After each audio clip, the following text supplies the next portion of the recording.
ما كان الله ليذر المؤمنين على ما أنتم عليه حتى يميز الخبيث من الطيب وما كان الله ليطلعكم على الغيب ولكن الله يجتبي من رسله من يشاء فآمنوا بالله ورسله وإن تؤمنوا وتتقوا فلكم أجر عظيم. الله با مؤمنان په دې حالت کې هیڅ کله پرې نږدې چې تاسې اوس پکې یاست. هغه به سپېڅلي خلک له ناپاکو خلکو څخه بیل کړي، خو د الله داسې عادت نه دی چې تاسې پر غیبو خبر کړي. د پټو خبرو د ښودنې لپاره چې د هغه له خپلو رسولانو څخه چاته خوښه شي ټاکي. له دې امله د پټو چارو په باب پر الله او پیغمبر ایمان ولرئ. که تاسې د ایمان او له خدایه د ویریدو چلند غوره کړئ نو تاسې ته به لوی اجر در په برخه شي. ولا يحسبن الذين يبخلون بما آتاهم الله من فضله هو خيرا لهم بل هو شر لهم سيطوقون ما بخلوا به يوم القيامة ولله ميراث السماوات والأرض والله بما تعملون خبير. کوم خلکو ته چې الله له خپل فضل نه ورکړه کړې ده او بیا هغوی د بخیلۍ نه کار واخلي، هغوی دې دا نه ګڼي چې دا بخیلي د هغو لپاره ګټوره ده. نه، دا د هغو لپاره ډیره بده ده. څه شی چې هغوی په خپله شومتیا راغونډوي همغه به د قیامت په ورځ د هغو د غاړې توق شي. د ځمکې او اسمانونو میراث یوازې د الله دی او تاسې چې څه کوئ الله پرې خبر دی.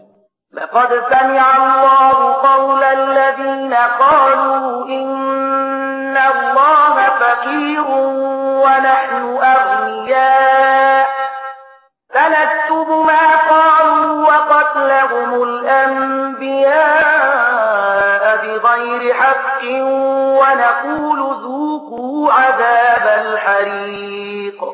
په یقیني توګه الله د هغو خلکو وینا واورېده چې وایي الله بې وزلی دی او موږ شتمن یو. د هغو دا وینا به هم موږ ولیکو او له دې نه مخکې چې هغو کوم پیغمبران په ناحقه وژلي هغه هم د هغو په عملنامه کې ثبت دي. کله چې د فیصلې وخت راشي په هغه وخت کې به موږ هغو ته ووایو چې دا د اوس د دوزخ د عذاب خوند وڅکئ. ذلك بما قدمت أيديكم وأن الله ليس بظلام للعبيد. دا ستاسې د خپلو لاسونو ګټه ده. الله پر خپلو بندګانو ظالم نه دی. الذين قالوا إن الله عهد إلينا ألا نؤمن لرسول حتى يأتينا بقربان تأكله النار قل قد جاءكم رسل من قبلي بالبينات وبالذي قلتم فلم قتلتموهم إن كنتم صادقين. کوم کسان چې وایي الله مونږ ته لارښودنه کړې ده چې مونږ باید هیڅوک د پیغمبر په توګه تر هغه پورې ونه منو تر څو چې هغه زموږ په مخ کې داسې قرباني ونه کړي چې له غیبو راتلونکی اوري ونه خوري. هغو ته ووایه تاسې ته له ما څخه مخکې ډېر پیغمبران راغلي دي چې ډېرې زیاتې څرګندې ښکاره نښانې یې راوړې وې او هغه نښانه یې هم راوړې وه چې تاسې یادونه کوئ. نو که د ایمان راوړلو لپاره تاسې د دې شرط په وړاندې کولو کې رښتیني یاست نو تاسې هغه پیغمبران ولې وژل؟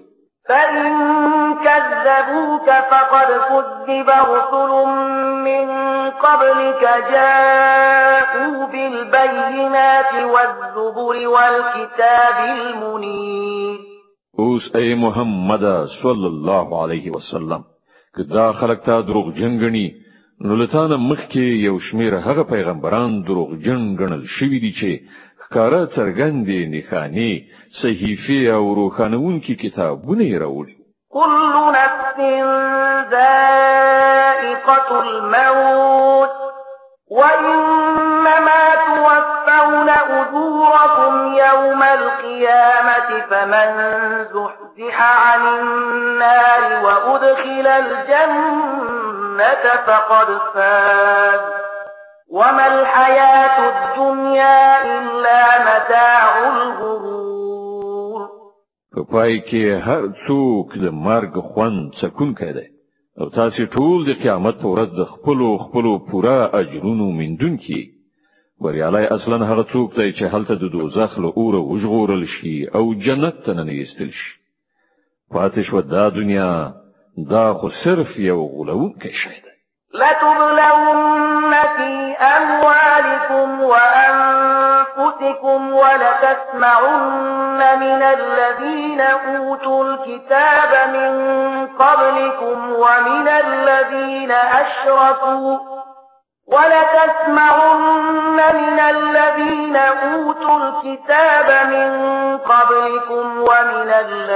أشركوا أذى كثيرا وإن تصبروا وتتقوا فإن ذلك من عزم الأمور. اے مسلمانان، تاسې به د مال او سر دواړو په ازموینه کې واچول شي او تاسې به له اهل کتابو او مشرکانو څخه ډېرې ځورونکې خبرې واورئ. که تاسې په دې ټولو حالاتو کې د زغم او له خدایه ویرې په چلند ثابت اوسئ نو دا د سترې حوصلې کار دی. وَإِذْ أَخَذَ اللَّهُ مِيثَاقَ الَّذِينَ أُوتُوا الْكِتَابَ لَتُبَيِّنُنَّهُ لِلنَّاسِ وَلَا تَكْتُمُونَهُ فَنَبَذُوهُ وَرَاءَ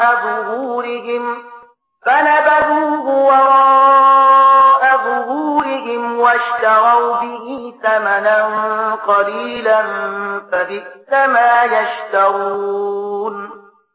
دغو اهل کتابو ته هغه کلکه وعده هم ور یاد کړه چې الله ورڅخه اخیستې وه چې تاسې به د کتاب لارښودنې په خلکو کې خوروئ او هغه به پټوئ نه، خو هغو کتاب شاته وغورځاوه او هغه یې په لږ بیه وپلور. څومره ناکاره راکړه ورکړه ده چې دوی یې کوي. لا تحسبن الذين يفرحون بما أتوا ويحبون أن يحمدوا بما لم يفعلوا فلا تحسبنهم بمفازة من العذاب ولهم عذاب أليم. تاسې هغه خلک له عذاب نه خوندي مانګیرئ چې په خپلو کړو وړو خوشحاله دي او هیلهمند دي په داسې چارو کې ستاینه وشي چې په واقع کې هغوی نه دي کړي. په حقیقت کې د هغو لپاره دردناکه سزا تیار ده. ولله ملك السماوات والأرض والله على كل شيء قدير. د ځمکې او اسمانونو څښتن الله دی او د هغه پر هر څه لاس بر دی.